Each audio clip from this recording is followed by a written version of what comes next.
Promouvoir la compréhension des questions de handicap et mobiliser le soutien pour la dignité, le droit et le bien-être des personnes handicapées. C'est tout l'objectif des Journées polynésiennes célébrées chaque année. Du 26 au 29 avril, elles sont ainsi mises à l'honneur. 4 jours pour sensibiliser l'opinion publique et valoriser les actions de proximité conduites au quotidien par les associations.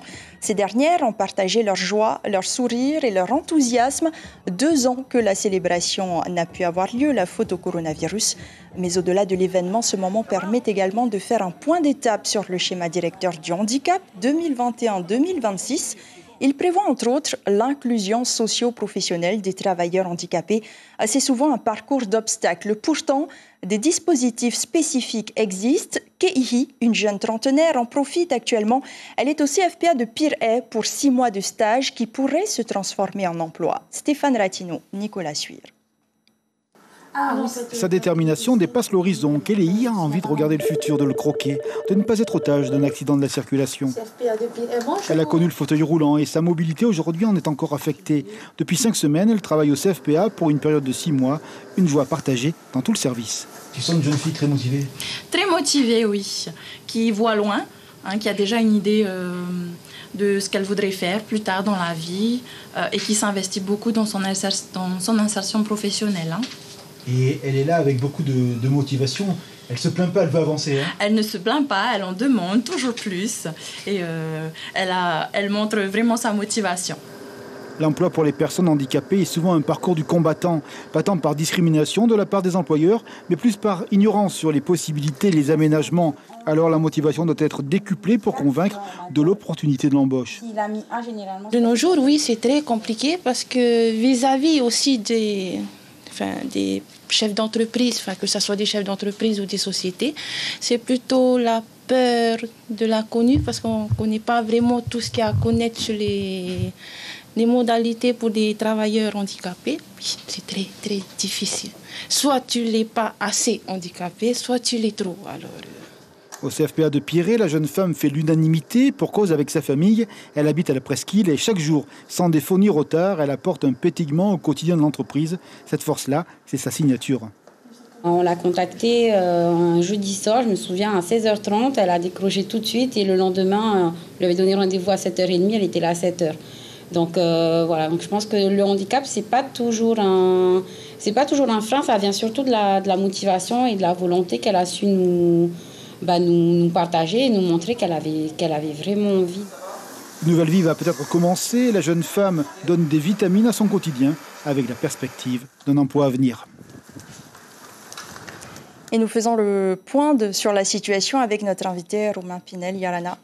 Yata. Merci d'être sur Polynésie la première. Alors, nous l'avons vu dans ce reportage, visiblement, les professionnels manquent de communication. Est-ce que, justement, ils sont sensibilisés sur le sujet ? Alors oui, ils sont sensibilisés depuis un certain nombre d'années, mais c'est vrai que la sensibilisation s'est accentuée ces derniers temps.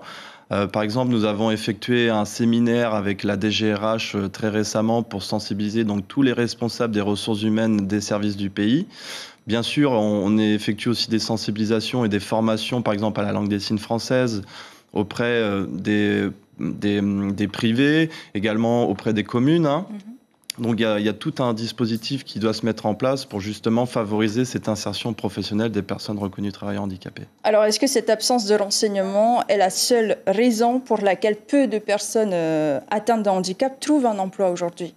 Alors il y a différentes barrières, sûrement le manque de communication, le manque de lien entre les services. C'est aussi pour ça que nous, on a mis en place donc en 2019 notre site internet handicap-polynésie.com qui est un vrai espace où les professionnels, les personnes handicapées peuvent se rendre pour rechercher des informations. C'est précieux ce lien qu'il faut faire entre les différents partenaires, aussi bien la famille, les personnes handicapées, mais également les employeurs. Mais avec tous ces freins aujourd'hui, est-ce que l'on peut dire que l'objectif des 4% finalement est loin d'être atteint ?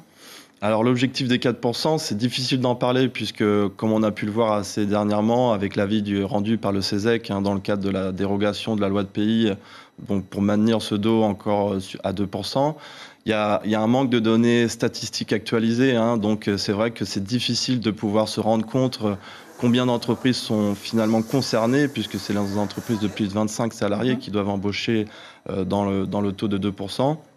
Donc effectivement, et c'est un vrai besoin, on l'a signalé avec nos différents partenaires, nous avons besoin de données statistiques actualisées pour vraiment faire un état des lieux sur le respect de l'obligation d'emploi en Polynésie française. Alors c'est tout l'objectif aussi de ces journées polynésiennes du handicap. Cet après-midi, par exemple, se sont tenues les assises polynésiennes du handicap sur le thème de l'inclusion socio-professionnelle des travailleurs handicapés. Que faut-il en retenir ?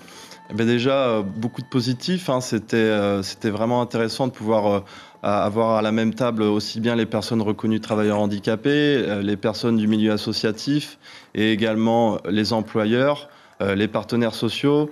Donc il y a eu beaucoup de travaux qui ont été effectués. Il y aura aussi, ça va nous permettre d'effectuer finalement une feuille de route. Il y aura un rendu, bien sûr, suite à ces premières assises. D'ailleurs aussi, j'en profite pour rappeler que jeudi à 13h, il y aura les assises de l'accessibilité, puisque tu parlais du schéma directeur du handicap. Et c'est très juste de voir que finalement, l'accessibilité et l'insertion socio-professionnelle des personnes handicapées sont deux thématiques très liées. Merci beaucoup, Romain Pinel. Et je rappelle aussi que les journées polynésiennes du handicap se tiennent jusqu'au 29 avril à Aur Aitinihau. Demain, des courses de Ba'a seront organisées. Et vendredi, place à la course de la mobilité avec un départ à la mairie de Pir'e et une arrivée à Aur Aitinihau. L'information en continu sur Polynésie la première, Internet et réseaux sociaux.